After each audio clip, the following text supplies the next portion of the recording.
Taliwaan nining pagpangandam alang sa pag-igo ni Bagyong Samuel, naka-blue alert na ang probinsya sa Sugbo. Deployment sa personnel tutukan, labi na sa mga delikadong dapit. Ano ang report ni Nico Sirino? Gitigom kaganiha ang Provincial Disaster Risk Reduction and Management Office kun PDRRMO agi og pagpangandam sa bagyo. Naka-blue alert na ang ahensya agi og preparasyon nila. Buot pasabot, naka-standby ang ilang mga teams aron ma-deploy kun gikinahanglan.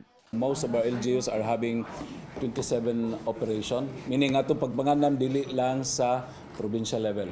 So we'd like to emphasize everyone pag hatag yun sa warning sa Pag-asa last Saturday, nag-meeting dayon ang OCD. Mato di tribunalo, mas gipangandaman nila ang uwan ni Bagyong Samuel nga gilaumang mukusog.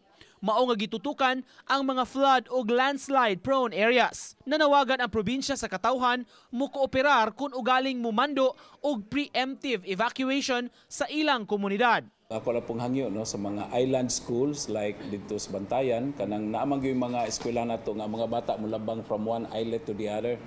So ato lang dasigon nga di lang siguro sila mo eskwela katong mga island Bantayan dapita starting tomorrow. But again ato lang sa tan-awon ang issuean sa Pag-asa Labi na kung dunay gale warning. Mo hisgot gani ang atong PDRRMO na not only the provincial, ang local kay organized naman sila kayo.